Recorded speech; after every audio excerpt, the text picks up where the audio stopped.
Balto and the Great Race by Elizabeth Cody Kimmel, Chapter 5. Bluff. Bad news. As the latest news came in from Nome, Balto could see the concerned looks on the men's faces. He could sense their anxiety. Early reports of Seppala's progress turned out to be false. No one even knew where he was. Some people thought that Seppala had tried to cross the ice of Norton Sound on his way to meet the relay team, despite the fact that he had been warned that the conditions were bad. Norton Sound pokes into the coast of Alaska, making a wide U-shaped inlet. The freezing waters of the Bering Sea rush in to fill the U with pack ice. Many mushers were tempted to drive across the ice instead of skirting the coast. The shortcut could take 100 miles off a journey. But the condition of the ice was unpredictable. The wide plateau of ice was unprotected by hills or trees and gave no shelter from the wind or the blinding sun. The water beneath the ice, nudged by the currents of the Bering Sea, rose and fell. Often the ice moved too. A slab of ice with dogs and men on top could break off from the pack and float out to sea.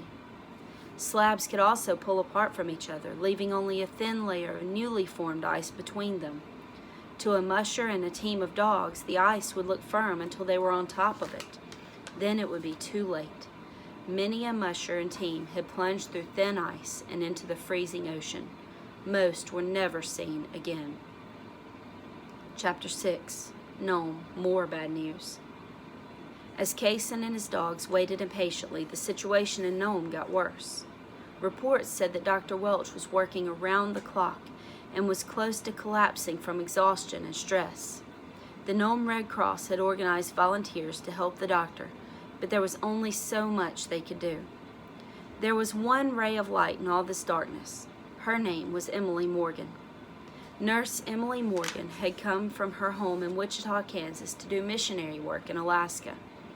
As luck would have it, she happened to be visiting Nome when the epidemic struck. She was a member of the Red Cross and was also a former war nurse. During World War I, Nurse Morgan had answered the call of her country for medical volunteers. She had served 3 long years overseas working with sick and wounded soldiers. No one was more qualified to handle the difficult situation in Nome. Nurse Morgan kindly agreed to stay until all of the patients were treated. Until the antitoxin arrived, there was little the nurse and doctor could do to treat the infected patients. However, they could help to stop any further spreading of the disease. Sleep was out of the question. The families and neighbors of the sick children had to be watched and advised carefully. Because the disease was so easy to catch, Nurse Morgan had to help families care for the sick without getting too close to them.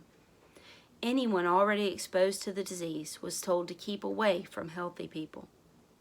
Despite receiving updates about the relay teams, Nurse Morgan and Dr. Welch had no way of knowing when the serum would get to Nome. It could come in the middle of the day or in the blackness of night. But they did know it was very important to have a detailed and well-rehearsed plan of action for when it arrived. When the antitoxin came, Dr. Welch would need help giving the shots. He and Nurse Morgan drew up a list with the names of the sickest people at the top. Most of the infected people had remained at home instead of moving to Nome's tiny hospital. Nurse Morgan knew the address of every patient, along with his or her exact condition. She made sure she and the other volunteers would be able to get the antitoxin without delay to those who needed it most. Dr. Welch and Nurse Morgan's work keeping sick and healthy people apart seemed to be working.